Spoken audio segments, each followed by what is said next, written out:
vuelto a pensar en el lunes, a pensar que era de vuelta, algo bastante notable. Y lo podemos hacer, quizás empezar a ver, tenemos hasta, vamos a hacer una pausa tipo 6:30, no sé si me estaba metiendo bien, a ver.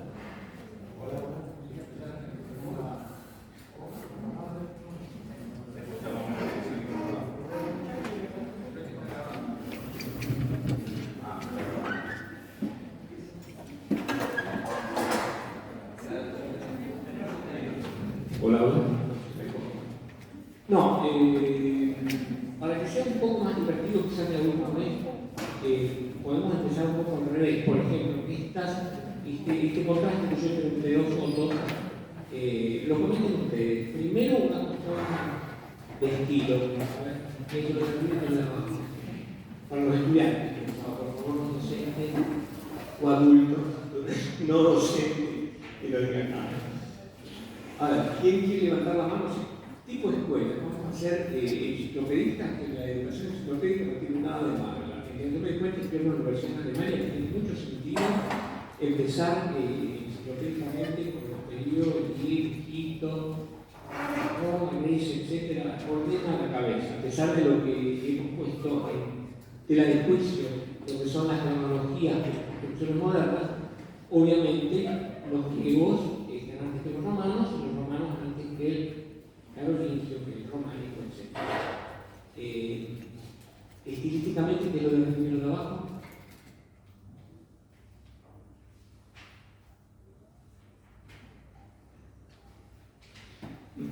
Silencio.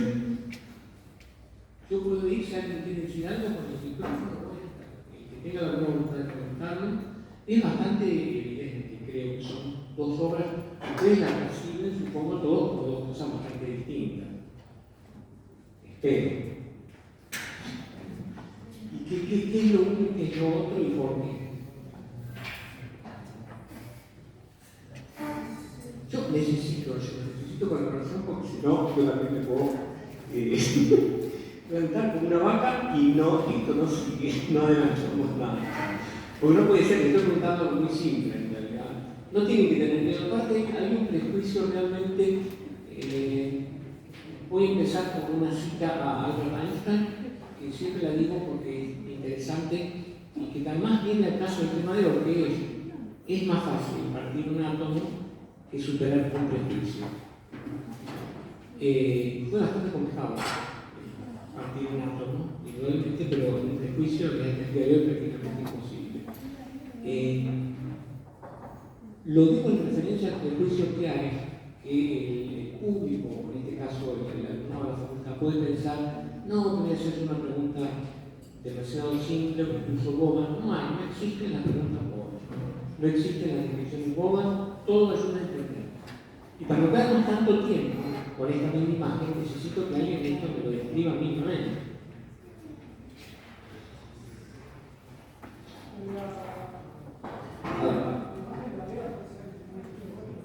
Sí. La imagen de arriba es de un estilo gótico. Okay. Una bóveda de un río. ¿Bóveda? ¿Cómo se llama? Ojiva.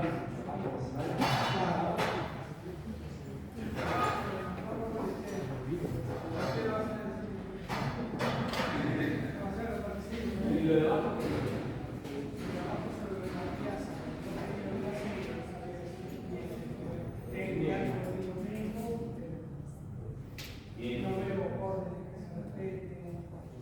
No, son. Sí, pero no es clásico. El clásico, pero no es ¿Cómo se va a decir? Sí, pero no, por ejemplo, no es dórico o algo más. el dórico falta. El dórico falta de la imagen de abajo, que efectivamente no se existe, efectivamente tiene al primer punto y tiene un sistema constructivo romano que no es, en este caso, de la época romana, pero es del Renacimiento, pero es lo que se exhumó en torno al 1500. Es el claustro de Santa María del Alparche, en Roma, hecho por Bramante, una obra bastante conocida. Lo que tienen que pensar arquitectura del Renacimiento en relación a la arquitectura de Roma es esa herencia que creo que lo comenté, muy típica de que los romanos no hacen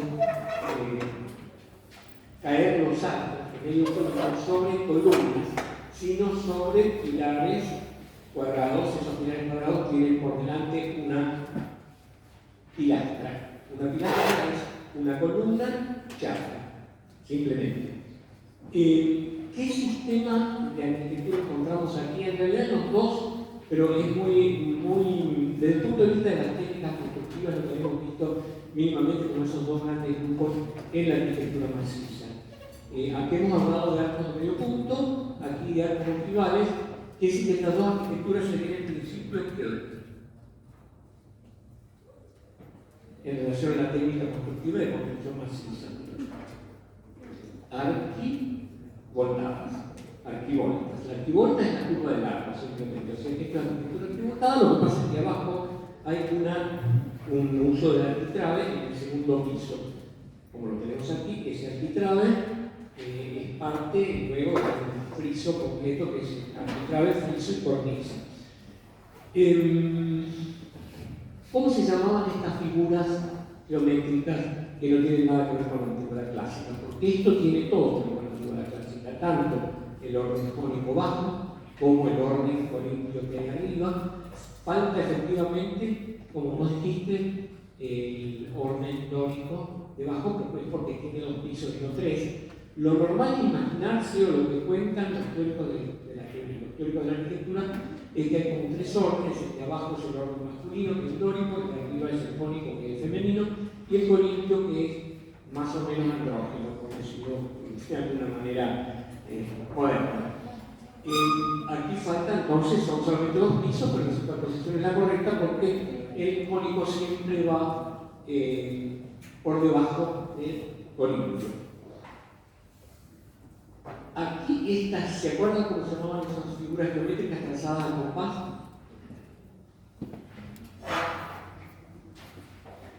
Tracerías.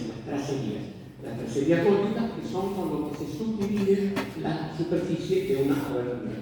Y en la parte alta no hay realmente arquitectura arquitrabada, pero bueno, cada grupo de ventanas, que están agrupadas de a 3, la central es un poco más alta, tiene su dintel, lógicamente. Es una forma muy común en Europa Central de resolver una serie de ventanas o una ventana individual con esa forma escalonada. Bueno, hemos dicho entonces, lo de arriba es gótico, lo de abajo es Renacimiento. Un detalle novedoso realmente en el claustro renacentista de Bramante es, por ejemplo, la supresión de un zócalo. Esto sale de la arquitectura de los patios, es decir, es un momento profano, pero al lado de una iglesia, que es Santa María de la Paz, que tiene una función sagrada. La novedad tipológica, no estoy diciendo que sea la primera vez tampoco, pero es notable, es que en el Renacimiento hay una especie de profanización del lenguaje. Si el lenguaje se vuelve profano, y en lugar de estar unidos los pilares, esos pilares que tienen las pilastras jónicas delante, en lugar de estar unidos por parte baja, son normales pilares puestos sobre el piso de un patio. Esto es un patio prácticamente. Para ser claustro hubiera precisado que esté cerrado, es decir, estas galerías de claustro, que se llaman galerías pandas, tienen que estar cerradas. La innovación de Bramante en este caso fue quitar el zócalo. Ahora, indudablemente que la historia de la arquitectura ha usado 2 varas, o usa 2 varas. Ha usado en el tiempo, porque lo que nosotros sabemos, por ejemplo, del claustro de la iglesia de Eichstätt, arriba es muchísimo menos de lo que se ha escrito sobre el claustro de Santa María de la Paz de Bramante. En parte, bueno, por supuesto, una iglesia romana, por lo tanto, es una iglesia que está muy cerca de Piazza Navona, es una iglesia de un arquitecto súper renombrado, que era lo mismo trabajar para el obispo de Eichstätt, que es un pequeño obispado en el sur de Alemania, que es para el Papa, por ejemplo, porque sabemos que Bramante, ya les conté, ha ido a convencerlo al Papa de destruir la primera iglesia de San Pedro y construir una nueva, que lamentablemente no se hizo exactamente como él quería. Pero encontramos siempre el juicio de dos varas, es lo que hace pensar que al final sí hay una especie de renacimiento versus gótico. Eso no debería ser, tendría que ser renacimiento y gótico, y no una cosa contra la otra, porque las dos cosas tienen su mérito. Si a mí me hubiera preguntado a los 12 años de edad, ¿qué me gusta más? Por supuesto que hubiera dicho lo de arriba. ¿Por qué? Porque también un chico de 12 años no tiene una idea de lo que es lo que Bramante logró volver a ser, que es, lo nombré una vez la vez pasada, porque dije tantas cosas que es muy importante reiterarlo, la gravitas romana. ¿Qué es la gravitas?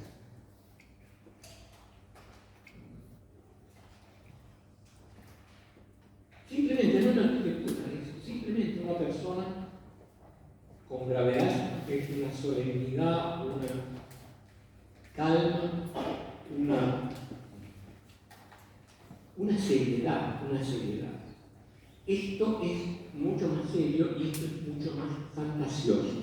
Esa fantasía no tiene por qué tener menos valor que la seriedad de intentar hacer una cosa con proporciones armónicas.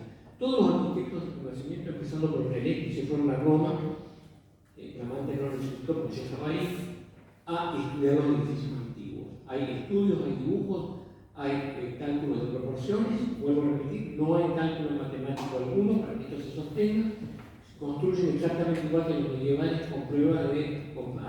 a base de prueba y error. Es decir, este edificio de abajo no tiene, desde el punto de vista de la técnica, del proceso, del método, cómo se planeó, y ninguna diferencia en realidad con lo de arriba, a no ser por una cuestión de las proporciones, que el gótico, como es muy libre, mucho más libre, no le interesa tener un sistema de proporciones fijos, sino que usa algo que no tiene ninguna referencia ni antropomórfica ni greco-latina. Vamos a la próxima, por favor. Lo mismo en otros dos edificios. Esto es más antiguo, los dos edificios. Esto es un detalle del claustro de la Catedral de Maguncia, ciudad de Gutenberg, en Alemania, Mainz, y esto es la recoba del Hospital de los Inocentes, que es uno de los primerísimos edificios de Renacimiento que en Florencia hace Brunelleschi. Estamos exactamente frente al mismo problema. A pesar de que Brunelleschi no usa un orden ortodoxo, lo crea, esto es como una especie de orden compuesto, se podría llamar, porque no es propiamente un cónico, tampoco es propiamente un corintio, porque las hojas de acanto no están tan frondosas como son los capiteles antiguos, ya veremos algunos, pero es un poco lo mismo, es decir, retomar una forma que en realidad Roma no usa, sino que usa la arquitectura romana oriental, que Europa no está con ganas de reconocer como romana antigua. No está con ganas porque la idea de Europa es excluyente, y ya dije la última vez que Constantinopla solo siguió siendo llamada Roma por los musulmanes, pero no por los europeos. Con los europeos, Roma siempre fue Roma, y indudablemente en la jerarquía de la iglesia hay una continuidad de que San Pedro, tú eres Pedro sobre las piedras que construye la iglesia, a San Pedro lo clasifican teóricamente ahí en el Montorio, que es la iglesia también de Bramante, redonda. Y lo que hace Bramante, Brunelleschi, perdón, en este caso, en la primera mitad del siglo XV, es tomar la idea no romana, sino romano oriental, bizantina, le diríamos, es hacer caer, retumbar los arcos o las archivoltas sobre columnas. Esto es son absolutamente columnas, como ven, la diferencia entre explicar y columna. Bueno, y aquí volvemos a la dicotomía de dos filas de casas del siglo XVI, arriba una fila de casas de Florencia, abajo una fila de casas coetáneas de lo de Florencia en Einbeck, en Alemania. Esta arquitectura, ¿cómo era el nombre de esa arquitectura? Dijimos que es el 85% del patrimonio histórico anterior a 1800, ese tipo de arquitectura, y que por eso es tan raro que haya sido objeto de un ninguneo. Y si nosotros seguimos con ese ninguneo, si yo hago una comparación que no tiene nada que ver, seguimos diciendo, me reitero, en el descubrimiento de América fue un descubrimiento, es decir, los indios no se habían descubierto a sí mismos, y acá, antes que se llegaron los españoles, no había absolutamente nada. Si nosotros queremos escribir una historia de la arquitectura diciendo que lo único que existe es esto, por la referencia clásica evidente, por ejemplo, una, construcción maciza, dos, elementos clarísimos que vienen de la arquitectura clásica, como son los frontones tanto triangulares como curvilíneos, estoy diciendo que esto no existe, y esto existe, no solo existe, sino que existió tanto en Alemania como en Francia y en Inglaterra en una forma extremadamente desarrollada. Vuelvo a repetir, no porque los romanos antiguos no conocieran una forma de entramado, que lo tenían como una forma barata de construcción, que nunca la llevaron, nunca la pasaron un paso más allá de una estética elaborada. Lo tomaban como una construcción, no sé si han oído hablar alguna vez de las casas Balloon, que eran casas prefabricadas de madera de Norteamérica a fines del siglo XIX. Los romanos usaban, ponían una madera, la funcionaban con ladrillo y eso era la casa de gente pobre. Esto tiene muchas pretensiones. Hay cosas que no se entienden si uno no sabe la historia específica de Einbeck, que es la patria, por ejemplo, de la cerveza negra, es aquí que se inventa, y las casas tienen muchas veces una portada muy ancha para que pase lo que se llama en alemán, no sé cómo se llama, la piazza, que es como una enorme olla de cobre donde se hace cervecería. Ese es el motivo, pero esa arquitectura entramada es una arquitectura de estructura independiente que se levanta íntegra como esqueleto y que luego se rellenan los vacíos, tanto con aberturas como con paños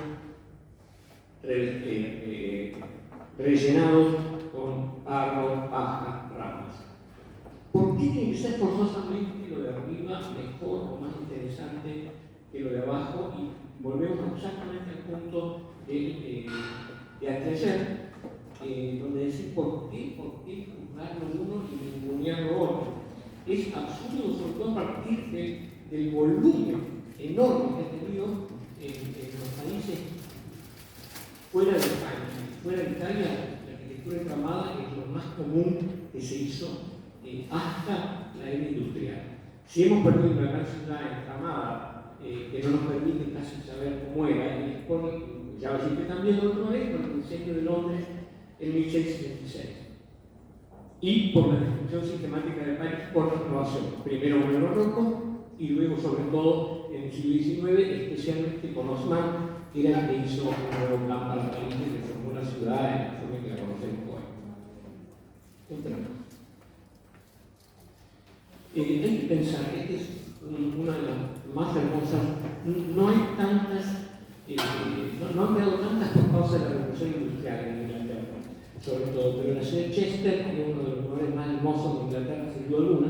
Estamos viendo aquí una casa del principio del siglo XVI que se llama el Halcón, de Falcon. Esto debe haber sido una taberna originalmente, y no solo una casa de familia. Sería mucho pedir que nosotros nos metamos con el tema de la arquitectura doméstica para entenderlo un poco mejor. Algo vamos a ver, pero no se puede por el tema. Pero entre las cosas fantásticas de la arquitectura entramada inglesa figura la construcción de linternas. Es una linterna en este caso, no es una linterna de luz, sí es de luz, pero es una ventana totalmente corrida que está puesta sobre la sobresaliencia que suelen tener los distintos pisos entramados, es decir, las vigas del piso, que son estas sobresalen del plano de la fachada, aumentando la superficie de la casa, y en ese piso sobresaliente donde hay una sala interior totalmente iluminada con una ventana continua. Eso es una de las múltiples cosas que se pueden hacer con entramado, mucho más fácil que con cualquier otro material, y uno de los puntos de contacto con la arquitectura contemporánea. La próxima foto, por favor. Por ejemplo, vamos a mostrar, no tiene nada que ver, por supuesto, pero la idea en el fondo es exactamente la misma. Estas son las fantásticas procuradurías que están en la calle Uruguay, casi esquina Avenida Corrientes, en Buenos Aires, uno de los mejores edificios nacionalistas de la ciudad de Buenos Aires, donde encontramos, sí, indudablemente mucho más largas, con proporción, un edificio de muchos pisos, todo lo que quieran, pero lo que logra la arquitectura del autor armado está prefigurado sin duda alguna en infinitos casos por la arquitectura inflamada, que también es una arquitectura de estructura independiente.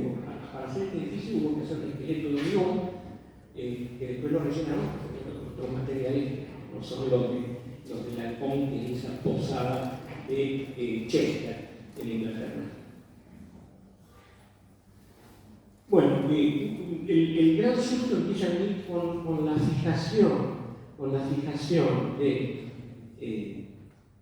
la historia de la arquitectura. Italia no salimos un paso adelante con la verdad histórica. Una cosa es la historia, el desarrollo, lo que fue y lo que sigue estando en pie, y otra cosa es lo que nosotros escribimos sobre eso. Lo que escribimos sobre eso, yo intenté decir la vez pasada, que está muy marcado tanto por la vida artista de Vasari en el siglo XVI, que también es un autor de arquitectura, por supuesto, y por Winkelmann, un autor del siglo XVIII, que estaba completamente obsesionado por Grecia, por aquello que yo dije que es un sueño, sin duda muy legítimo, pero muy curioso, muy entendible, lo que va bastante curioso, es que los del norte, la gente del norte soñaba con esa gente del sur y quedaba fascinado por lo que fue la antigüedad romana. No hay un solo edificio civil en Italia comparable, en menos del siglo XIII, con la lonja de paños de la ciudad de Ypres, en Bélgica. Esto es por lo tanto, un edificio neerlandés. Yo expliqué la otra vez por qué hay una Holanda y por qué hay una Bélgica. Fueron los españoles que recatolizaron la parte occidental, los que formaron la Bélgica actual, no pudieron recatolizar la parte calvinista, que es Holanda. El edificio de paños es un triple. Lo que están viendo acá, aunque parezca una cosa, son tres cosas distintas. Una es el atalaya en castellano, Belfort en neerlandés. El Belfort o atalaya es una torre donde se guardan, por ejemplo, documentos especialmente importantes relativos a la ciudad. En esta torre hay un archivo súper cerrado, súper enrejado, inaccesible, salvo nosotros tenemos el ejemplo de objetos en mi ciudad, en Nuremberg, donde solamente hay dos personas, por si se muere una, que saben dónde está la llave para abrir algo. Acá en la ley exactamente igual. Esa cámara del tesoro que está normalmente a la altura ya del tejado de lonja de paños, como se llama. ¿Por qué lonja de paños? Porque el edificio donde los Países Bajos se hicieron ricos por la industria del tejido. Esa industria del tejido se llama los pañuelos, los que hacen el tejido, y eran los que mejores tejidos hacían en Europa, y además podía mostrar gente de toda Europa. Había ferias, como la feria del vino de Frankfurt, o la feria de automóviles, no sé dónde, estaba la feria de paños, donde venía media Europa a vender paños aquí. Eso es una parte del edificio de la atalaya. La otra parte es la lonja propiamente dicha, la lonja de paños, que es totalmente simétrico.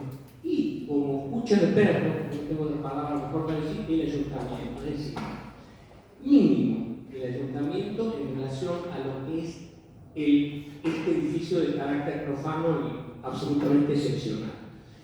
Tiene una perspectiva fabulosa, pero esa perspectiva no es producto de una proyectación perspectiva. Se dio por añadidura esa larga, extensísima fachada con una cantidad enorme de ejes, se llaman ejes, en español dicen calles, a cada uno de estas ejes marcados por las ventanas con la abertura.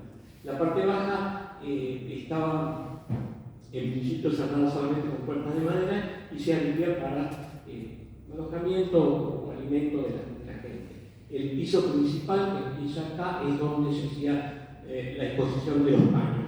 Lo que es increíble es que haya un edificio de semejante importancia, de semejante proporción, ya en el siglo XIII, estamos hablando de 1200 y tanto, y es totalmente excepcional y habla de una región de Europa que en última es muy importante tenerla en cuenta, porque los Países Bajos tienen una concentración demográfica terrible. Hay ciudades súper importantes que son súper cercanas a Amberes, Bruselas, Nantes, Brujas, Ypres. Prácticamente en ninguna parte de Europa hay una concentración tan grande de ciudades que favoreció de tal forma el comercio. ¿Este edificio? Sí. ¿Cómo? Traje nada más que el plano porque cuando yo estaba en el IMPRE, si queréis saber la historia un poco más del edificio, entre alemanes e ingleses lo destruyeron totalmente en la Primera Guerra Mundial. Está tal cual porque los belgas reconstruyeron no solo esto, sino toda la ciudad y la iglesia de San Martín que está atrás de esto, tal cual como es. O sea que hoy lo que tenemos son, este plano se hizo en 1914, es el mismo año que se rompe el edificio. Esto lo publicó un alemán, creo que en Stuttgart en 1914, y en el mismo año se rompió el edificio, pero está hecho exactamente igual de lo que era, lo cual me parece fantástico. Todo el que dice que las copias no son fantásticos, no sé si sabe tan bien lo que dice, por varios motivos. Primero, reemplazar este cuadro moderno es destruir la diversidad. Y la diversidad es un tema muy hablado hoy día.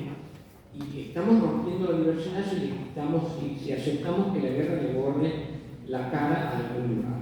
Una por esa, y otra por lo que yo mismo he dicho de las copias. No sé si conté el pasado o no, ya me he contado tantas veces en la última clase, cuando es un ejemplo de escritura pero muy importante. Cuando Miguel Ángel está en Roma, y no en Florencia, y llega la noticia de que apareció un grupo de cultura antigua. Lo terminan de desenterrar, el Laoconte y sus hijos, que es un grupo de Laoconte y sus dos hijos, el artículo mortis, siendo devorado por la serpiente, y Miguel Ángel lo marcó a fuego. No hay un estilo de cultura específicamente miguelangesco sin la impresión de Miguel Ángel de cómo se trata. Lo único que, o pena, o casualidad, esa estatua es una copia romana de bronce de un original de una copia romana de mármol, de un original de bronce griego que se perdió, que se sabe que lo hizo y todo porque hay un escrito antiguo que dice estatua de Laoconte, de bronce, de estaba en parte de tal lugar. No tenemos ni idea de cómo el original de bronce, pero las copias tienen una excelencia difícil de imaginar, solamente ahora fácil de imaginar, porque bueno, con las reproducciones 3D de determinadas cosas que se pueden hacer por computadora se podría hacer, pero lo que significa eso para el pasado sí. No podemos decir que la emoción de la existencia central es legítima porque estaba en una copia, y tampoco podemos hacer anacrónico y ir para atrás y decir no, en realidad no se tendría que haber emocionado, y tampoco tendría que haber tomado su estilo, esa dirección, porque es absurdo, es completamente absurdo. Las copias tienen un enorme valor, y una conservación de monumentos bien entendida tiene que documentar el beneficio de lo mejor posible para que en el caso, por ejemplo, de una guerra, se puedan hacer las construcciones tal cual como tenemos todos los objetos para hacerlo muy significativo. Y lo contrario es destruir la diversidad, y lo que estamos por un lado hablando de la diversidad todo el tiempo, y cada día desaparecen varias especies animales nuevas, especies de plantas. Monsanto promete que va a haber, qué sé yo, 15 tomates, pero podría haber 500 formas de tomates y la otro. ¿Seguimos? Por favor. Bueno, teniendo en cuenta el desastre que hace Alemania en el siglo XX, con el tema del nazismo, etc., la guerra, hubiera sido quizá de mal gusto de parte de historiadores del arte y la arquitectura importante como fue Panofsky, por ejemplo, fue un famoso alemán de origen judío que tuvo que emigrar, como tanta otra gente súper capaz, no por su origen judío, pero también emigraron Luis Van der Rohe, como se dio cuenta que ya era imposible con los nazis, antes había emigrado a Rosenberg, le cerraron el auto, etc. Pero cuando Panofsky escribe un libro sobre el Renacimiento y el Renacimiento, el arte occidental, y habla del primer hombre del Renacimiento, que no es porque fue un arquitecto, era un poeta, un sabio universal que quería volver a la calidad de la antigüedad clásica, que se llamaba Petrarca, el más famoso probablemente de los poetas medievales italianos. Petrarca visita la ciudad de Colonia, que estamos viendo acá en la ciudad catedral, exactamente en el verano de 1333, hacía 11 años que se había terminado el ábside de la catedral, llega y dice: esto es el sueño. Más no. no decirlo en una publicación, por ejemplo, Panofsky en el año 1960, se explica solamente como para que no quede mal de que alguien dijo que algo alemán era tan fantástico porque había habido muchos crímenes antes, y todo eso tiñe al extremo nuestra visión de la historia. No sé si está entendiendo, pero que es más o menos comprensible. Pero el primer hombre del Renacimiento se arrodilla frente a la cumbre de los coros, es decir, la parte posterior de la iglesia que vamos a ver la parte interior. Lo que hace el gótico acá se ve muy bien, porque es muy complejo. La intención del gótico clásico, el sentido de la francesa, que de ninguna manera es una imagen monopólica o una única imagen válida del gótico, es hacer un edificio de mucha altura. Vuelvo a repetir, es la primera cultura que se pone de pie, pero literalmente de pie en toda la historia de Europa, y logra hacer espacios de una altura absolutamente vertiginosa, en una perfección increíble. La idea clásica de esa construcción en piedra esqueletizada es tirar para afuera todos los sostenes de la parte más alta del recinto interior, que es la nave mayor, iluminada por una serie de ventanas. Aquí se ve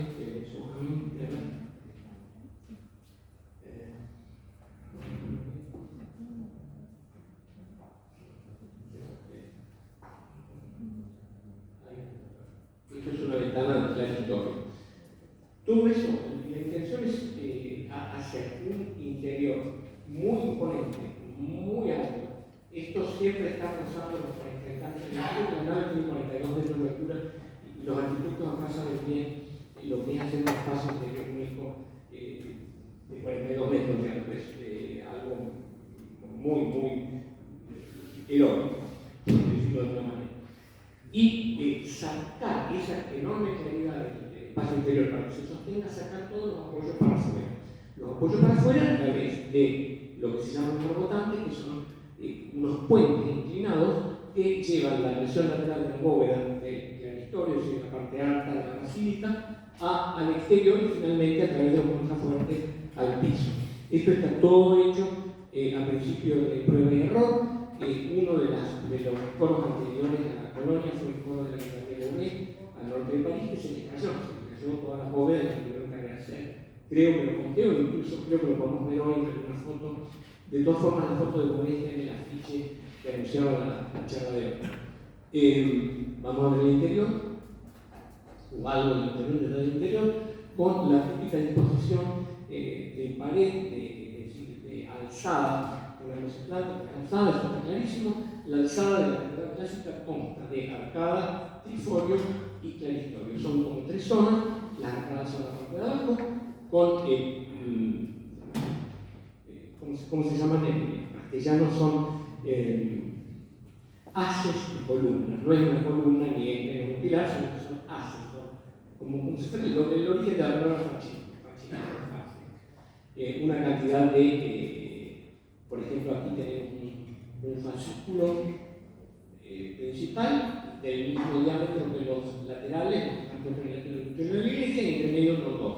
Todo con muchas correspondencias, es decir, este arco toral coincide con este, etc. Y toda una lógica que es muy difícil de hacer, y un poco la culminación de lo que venían haciendo los franceses durante el siglo XIII. En materia de perfección del coro, la parte más crítica son los quiebres poligonales de la cabeza, que son por estos lados, que exigen, entre otras cosas, diversas alturas, por ejemplo, de arranque de los arcos. Este arco empieza ahí y empieza más alto porque la ventana es más arriba. Entonces,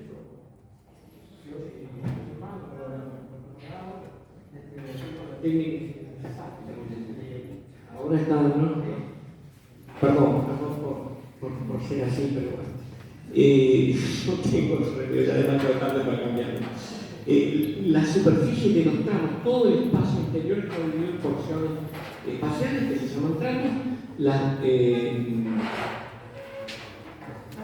fronteras, digamos, los límites, los tramos están clarísimos, son estos haces de pilares, de columnas, y luego las porciones de bóveda.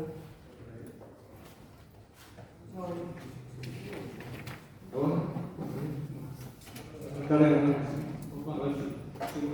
vuelvo a repetir, Petrarca cae de rodillas ante esto y sin embargo es el iniciador del Renacimiento.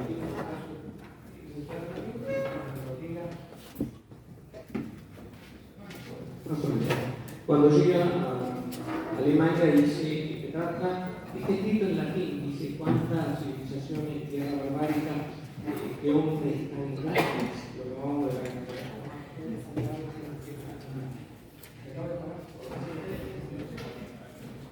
no me quiere un convento donde viven monjes o monjas y hay toda una tipología de acuerdo a las distintas órdenes.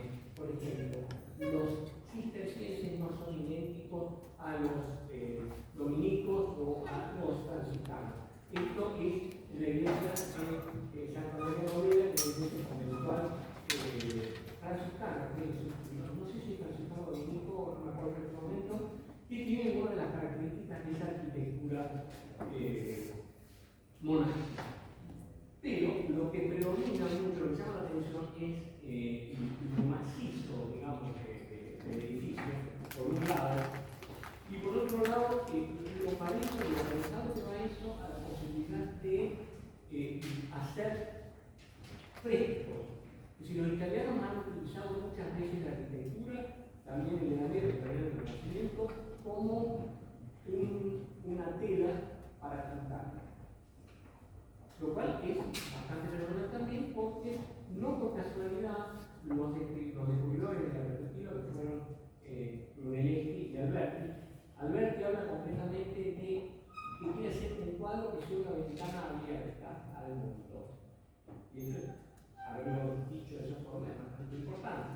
Es decir, hablo de ventana abierta para ver las cosas como más o menos las cosas son, como el ojo más el aspecto, digamos exactamente. Esto en Santa Croce, por ejemplo, en Santa María de Novela, perdón, en Florencia, es muy típico del gótico italiano, por ejemplo, el intento de entender los remates de torres de Alemania quedaron en el camino, por la próxima, por favor.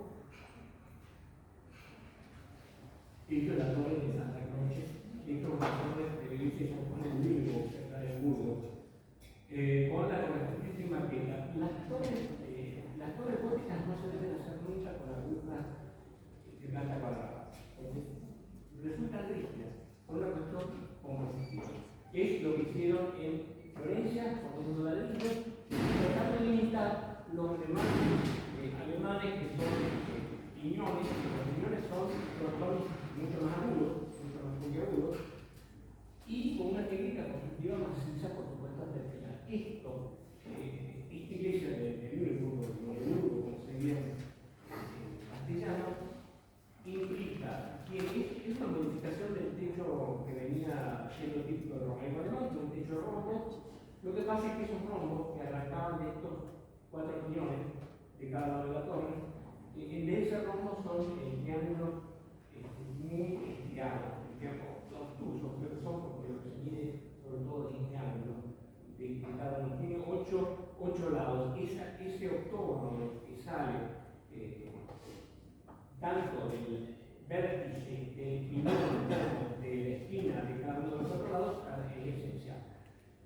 Para hacer eso hay que hacer algo que nunca fue proyectado tampoco en el papel ni en el pergamino, y es de extrema complejidad, es meter prácticamente un poste entero de madera para que eso se sostenga y no se venga abajo.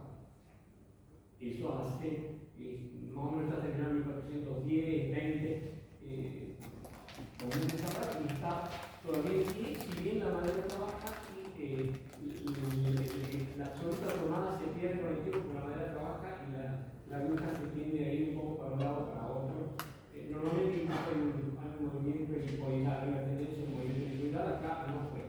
Pero ¿qué pasa con esto? Indudablemente los carpinteros adelantares de los arquitectos tienen lugar y tienen que empezar a decir, bueno, tenemos que hacer, lo primero es un Kaiserspiel, el Spiel es la barra del emperador, que es como un enorme parante, que no tengo ni idea, sí tengo idea porque sé que hay muchas representaciones medievales de las antiguas grúas, pero lo lo ensartaban desde arriba con una grúa todavía más alta, esto tiene 116 metros de altura, es muy alto, lo ensartaban y a partir de ese mango o bala del generador, empezaron a hacer toda una construcción súper compleja, como digo, para que esto se sostenga con un dominio de las dos técnicas de la carpintería, que son una el ensanchado y otra el ensamblado. El ensamblado ensambla dos maneras de distinto diámetro, de distinto grosor. No conseguiste ni la misma. Están buscando pilas. Bueno, me escuchan, ¿verdad? No, bueno.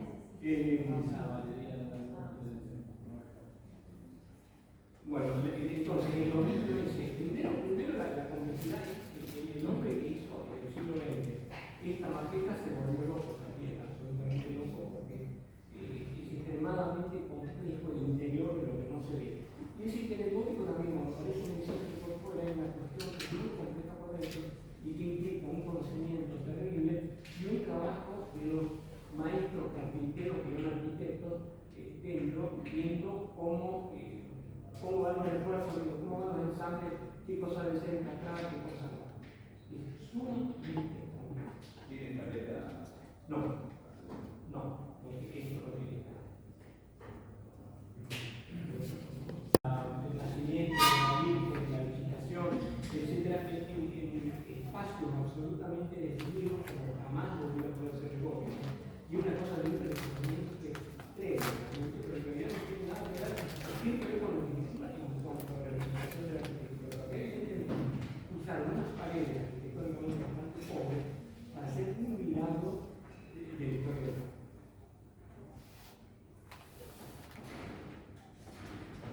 Eso no era posible en toda la vertiente del gótico que va hacia el esterilizado, eso no era posible. Pero un ejemplo, por ejemplo, no era posible, se acabaron las paredes. Es decir, esto es lo que se llama la casa de cristal de Amiens, la ciudad de Aske, en Alemania, donde Carlomagno tenía su palacio, uno de los lugares que más se quedó. Un tema de los alemanes también se veía que el clima de Alemania estaba muy contento con la ciudad de los termales. Aquisgrán se llama la ciudad de latín. Y el foro de la iglesia donde está enterrado Carlomagno es interesante porque a Carlomagno hubo unos alemanes que lo decretaron santo, que el Vaticano no aceptó, pero el imperio se llama a raíz de San Carlomagno, que en realidad no figura en ningún santuario auténtico, se llama Sacro Imperio Romano Germánico, sagrado porque fue fundado por un hombre que unos alemanes del siglo XII que no justificaron. Otra cosa no hay, estamos al momento, es decir, cero oportunidad, por favor, cero oportunidad de hacer alguna pintura salvo en el Zócalo. Es muy curioso también porque, como Carlomagno fue tan religioso en Alemania como en Francia, tiene unos tramos abajo pintados con águilas por Alemania y flores de lis por Francia. Pero lo que se desarrolla en el norte es donde se divide tronco de la historia del arte también, es uno para la pintura de fresco, que es la pintura mural, y otro para los vitrales, que son las vidrieras, como dicen en España, que son otro tipo de representación. Además, obligado por la propia técnica de vitral, que no tiene nada que ver con la pintura. Casi nada que ver. Seguimos. Los tensores estos son. Los tensores estos, yo creo que son originales, son históricos, porque eso no tiene ningún, a pesar de que tiene una sola nave, no tiene ninguna rotante fuera, sino que tiene nada más que los contrafuertes y es demasiado alto, o sea que esos tensores, yo estoy en este caso, estoy 90% seguro de que son originales. Lo mismo y los de abajo, es decir, cero superficie para la pintura y una disposición completamente esterilizada por algo que se llama la casa de cristal.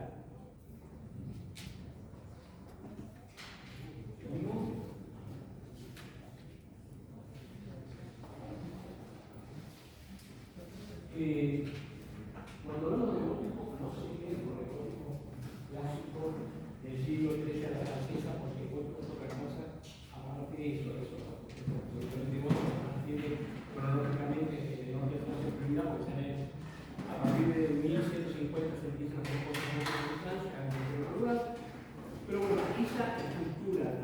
original de la catedral, que tiene una influencia muy fuerte, sobre todo Europa, es aplicada a veces, estamos viendo acá, por ejemplo, en la reforma del Reino, en Alemania, estamos a la altura de esta forma de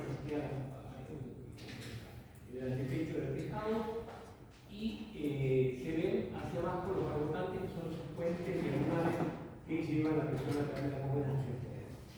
Pero bueno, la primera revolución, como no es casualidad porque fue una roca muy especial, ustedes saben que pasar en una isla fue realmente un shock que los ingleses quedaron unidos acá en un subterráneo para el tren, porque la insularidad es algo muy importante para entender la Inglaterra, tanto que bueno, Junkers, que era el jefe de la Unión Europea,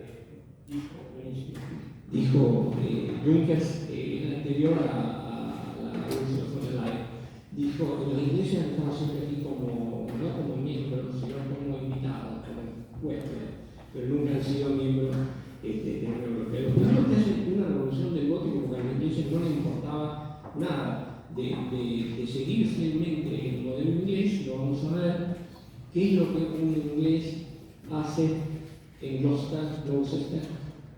¿Qué querés pasar?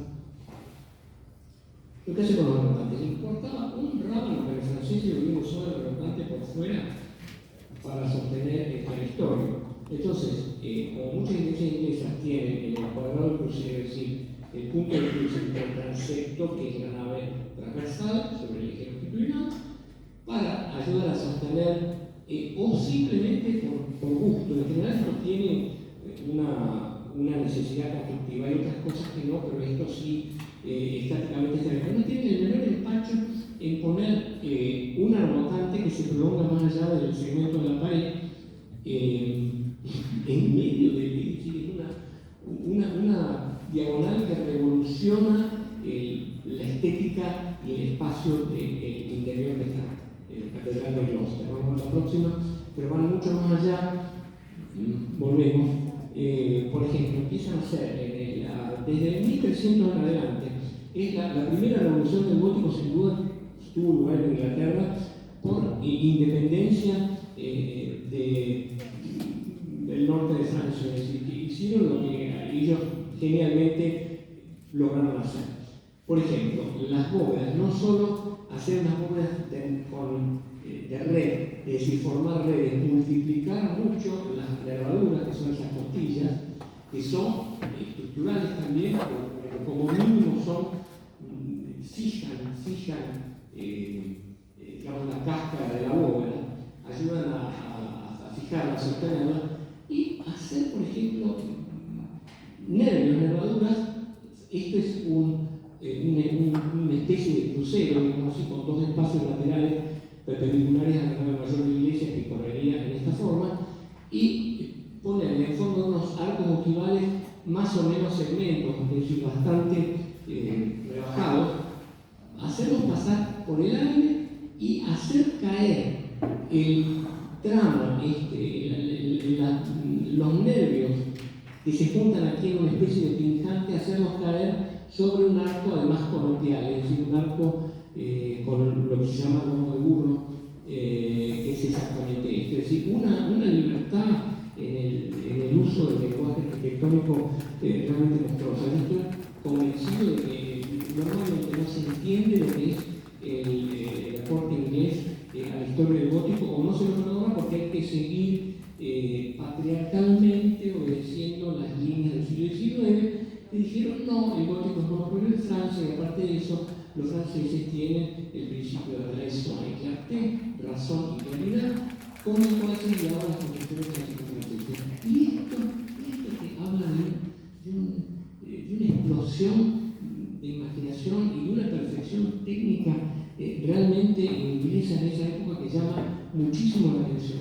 No sé por qué los ingleses lograron trabajar la piedra con un grado de perfección en muchos casos superior a lo que se hacía en el continente. Bueno, el picante ese que se agarra el arco, como broma de eso. ¿Está pegada al arco de atrás? Sí, esto es exactamente atrás, lo mismo que estás viendo por delante acá. Este arco está pegado a la pared, pero tiene una parte flotante. Coincide que se adhiere a la punta se adhiere a la punta, a las de nervaduras que baja hasta este instante. Es exactamente esto, es esto mismo visto de atrás. Exactamente. Exactamente. Bueno, los italianos en el 400, por ejemplo, vamos a ver una iglesia como la iglesia de San Lorenzo, hecha por Brunelleschi en Florencia. Es una iglesia, como casi muchísimas iglesias medievales han quedado sin terminar en la Edad Media. Por suerte, aquí en el siglo XIX nos metió una fachada decimonónica. Tenemos una iglesia de estructura evidentemente basilical, con un crucero. La cúpula no tiene tambor, pero está protegida por una especie de cimborrio, como un cubo puesto en el encuentro exactamente cuadrado del crucero. Aquí tenemos el claustro, uno de los claustros, y aquí empieza la famosa biblioteca laurenciana, cuya entrada la hizo Manuel Miguel Ángel y que es muy famosa. Esta biblioteca laurenciana es una biblioteca típica de convento, porque eran en los conventos donde los monjes tenían bibliotecas importantes. Hay que esperar hasta el siglo XVIII para que vuelva a haber un edificio independiente de biblioteca que no esté adjunto a un convento. Ese es otro tema que ya nos lleva demasiado lejos. Bueno, vamos a ver el interior de la iglesia de San Lorenzo. En el fondo es como una iglesia paleocristiana corregida. ¿Por qué? Porque bueno, es una iglesia con un largo eje longitudinal, con 3 naves. A las naves se abren una serie de capillas.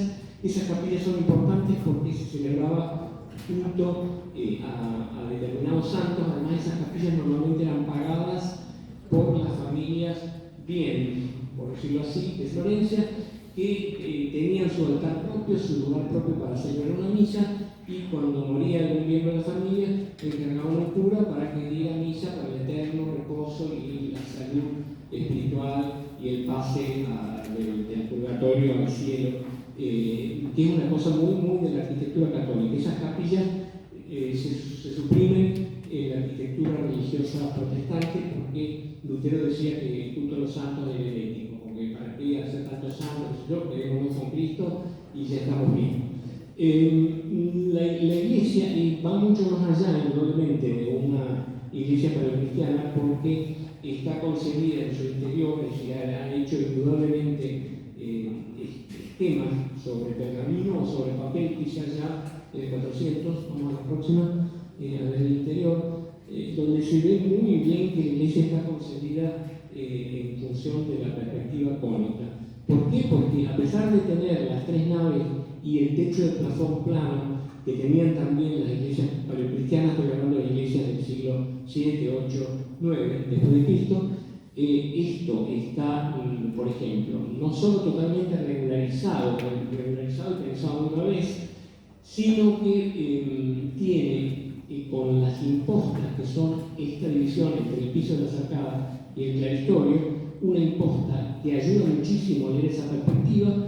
Esto ayuda mucho más también a ver ese punto de fuga que está por aquí, que si fuera dividido en espacios de tramos, con bóvedas, no es una bóveda, sino un plafón de madera, como digo, y además, por añadidura, todos los intercolumnios dejan ver un entablamento también muy importante, que es el que está en las naves laterales. Todo lleva a un punto de vista central, que es una forma de proyectar que no existía en el gótico.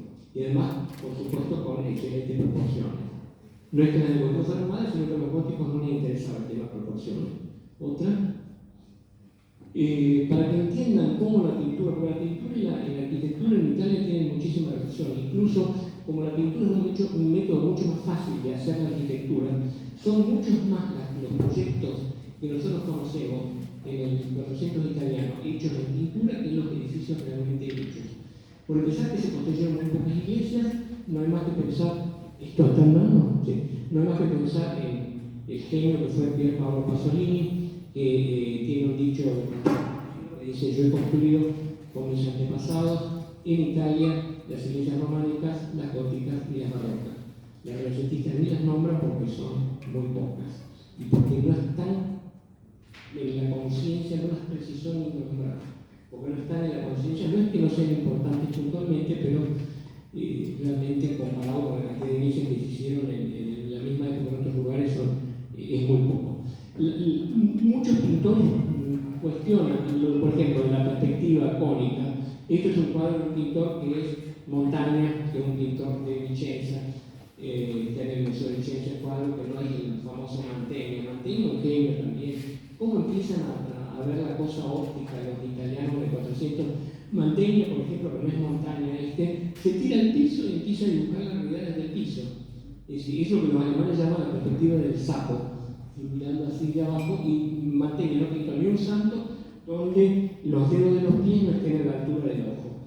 Y una cosa que, aparte de haber hecho los esposos, otra cosa que ya vamos a ver con algún otro pintor, porque es interesante. Fíjense qué arquitectónico que es como un pintor, para representar, por ejemplo, María con el niño y una serie de santos que están indudablemente en un baldaquino. Un baldaquino es una especie de techo sostenido por pueden ser cuatro palos, con una lona, puede ser algo arquitectónico como esto. Eso es un baldaquino. Pero el marco es la parte delantera de este espacio con una perspectiva absolutamente correcta de una bóveda de arista, con el trono de la Virgen en el centro. El punto de fuga está más o menos aquí, en este angelito con un laúd, y una serie de santos en los cuales siempre el conocimiento, otro de los goles de media cancha que hicieron, la introducción del erotismo. Cualquier cosa es excusa para representar un hombre desnudo, en forma constante y masiva de parte de prácticamente todos los pintores, en forma extrema, por supuesto con Miguel Ángel, que acaban de, ya se habrá enterado que la semana pasada, acaban de acusar judicialmente a una maestra de Florida en Estados Unidos porque le mostraba material pornográfico a los chicos y lo que les mostró fue el de Miguel Ángel. Es decir, imposible. Seguimos. Bueno, una nave lateral, volviendo a la iglesia de San Lorenzo en Florencia. Fíjense que, por ejemplo, los tramos de las naves laterales están hechos abovedados en forma cuculada, es decir, son círculos concéntricos de ladrillo que se juntan, es decir, son como pequeñas cúpulas y no más bóvedas de arista. Eso es bastante original también. Bueno, aquí se ven los distintos altares laterales donde yo les conté que la gente podía celebrar distintas misas. La actividad religiosa probablemente tanto en el ámbito del Renacimiento es terrible. Lo que es curioso de esto, que es un tema para hablarlo un poco mejor, pero podemos discutir quizá incluso después de la pausa, es que los renacentistas estaban absolutamente convencidos, en Italia especialmente, pero después llegaron a la convención de toda Europa, de que la antigüedad clásica era mucho mejor que lo que había, a lo cual evidentemente. El problema de eso es que es prácticamente estar diciendo que los griegos y los romanos eran mucho mejor que la época cristiana. Es decir, ¿qué hacer con Cristo? ¿Qué hacer con Cristo si los otros eran muchísimo mejor? Empezar con el neoplatonismo, empezar a ver qué puntos de coincidencia puede haber entre la palabra del profeta, como fue Cristo, y los autores clásicos, y sobre todo los que citaban los clásicos, que de alguna manera siguieron el pensamiento, que en principio fueron mucho más los árabes que los cristianos, pero es todo un paquete de un intento, porque es muy difícil decir, no, nosotros los super cristianos, pero de la Biblia, pero en la antigüedad clásica era muchísimo mejor. Es decir, si lo hubieran dicho así muy en voz alta, a la hoguera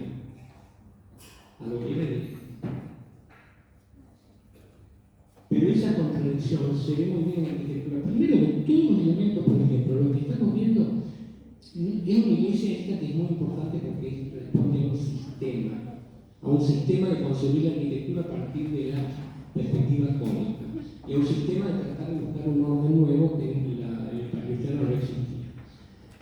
Pero todos los elementos que estamos viendo existían antes de Cristo. Es decir, estamos volviendo a poner en función, arquitectura pagana en función de una religión no pagana que sea cristiana. Eso es evidente. El gótico se creó él mismo, solo. Yo creo que la única alternativa que hasta que no aparece, no sé, el Bauhaus, Alexander Wright y toda la revolución de la arquitectura moderna, no hay opciones que estén más claras y no sean más distantes que o lo grecorromano, con todas las excepciones, lo grecorromano, la recepción renacentista y neoclasicismo. Bueno, eso por un lado. Y después el gótico, que es lo más diferente que hay. Y después, bueno, la arquitectura racionalista de principios del siglo XX. Tres oposiciones más fuertes no existen. Porque el románico todavía, a pesar del nombre que no tiene que hacer pensar en la zona de Roma, dependiendo de dónde y cómo, tiene por ahí unas referencias a la manera de construir de los romanos. Desde el gótico las cosas cambian de forma radical. De manera que lo gótico es en realidad, el nombre no está tan mal. El nombre aparentemente se lo puso Vasari, diciendo esto lo han hecho los godos, los bárbaros. Y los godos no lo hicieron, pero lo que queda de el nombre del gótico es algo que no tiene nada que ver con la raigambre clásica. Otra. Bueno, vamos a mostrar unos minutos más y después hacemos la pausa. Esto es contemporáneo, apenas un poco más tarde que la iglesia de Florencia que hemos visto, que es una iglesia que supongo que será la iglesia más moderna que se hizo en el siglo XV en Europa, que es la iglesia de Nuestra Señora en Múnich. La iglesia de Nuestra Señora en Múnich, ya hemos aclarado, de acuerdo a una pregunta de Walter Taylor, o tuya, no tuya, creo que eran las cúpulas cebolla. Es decir, esto tiene que ver con el templo de Salomón, teóricamente, pero concretamente con la mezquita de la Roca en Jerusalén. Es decir, es una importación de un elemento que se tomó como alto testamentario, es decir, del Viejo Testamento, pero que en realidad está cristianizado. La iglesia esta se hizo de unas proporciones gigantescas en Nuestra Señora de Múnich, sigue siendo la Catedral de Múnich en una época en que la ciudad no tenía ni un décimo de la población que tiene hoy, y sin embargo la iglesia sigue dominando no solo toda la ciudad, sino que es el símbolo de Baviera, que es la región cultural de Alemania donde está.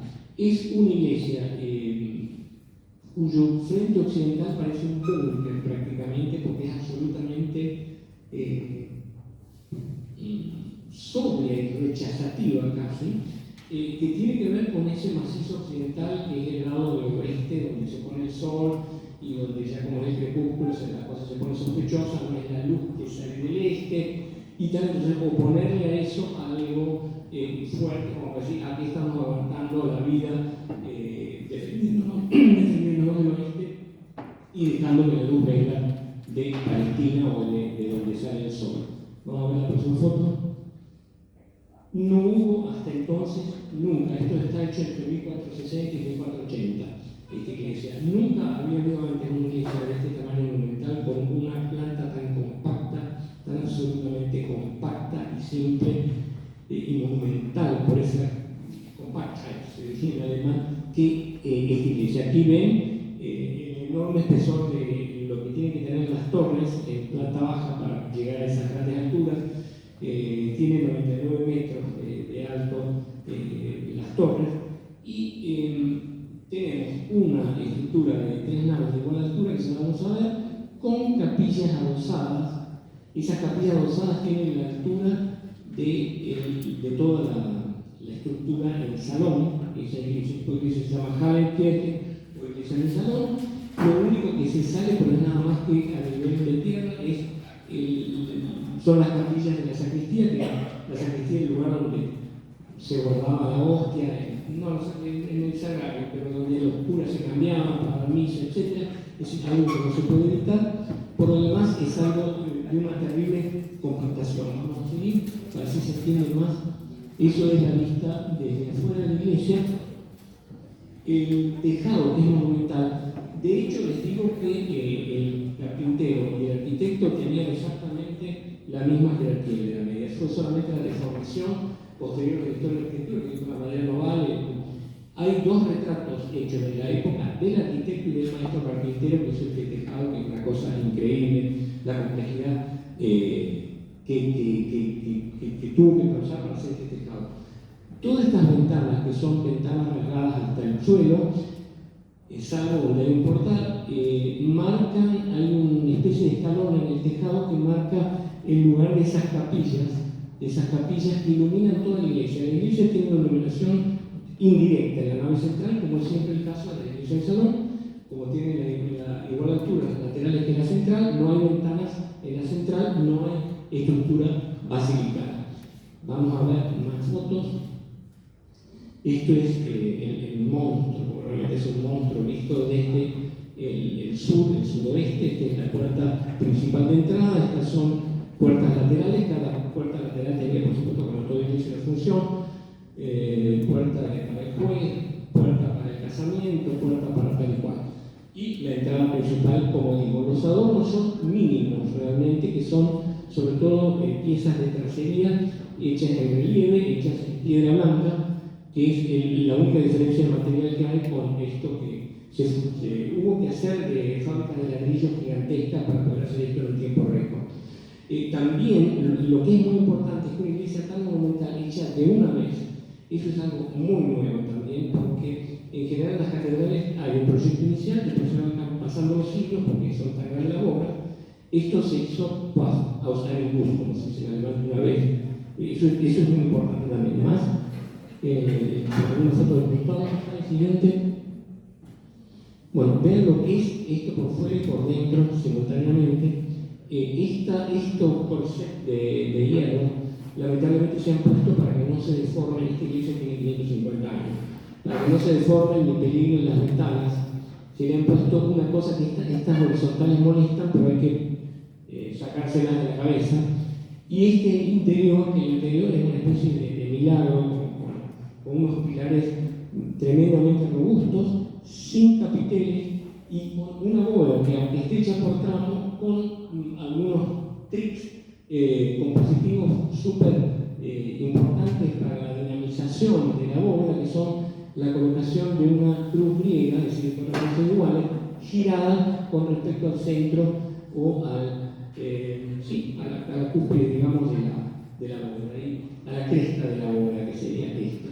Aquí se ve entonces una nave lateral, una nave central, otra nave lateral, y vamos a seguir explicando por qué esto fue también tan moderno.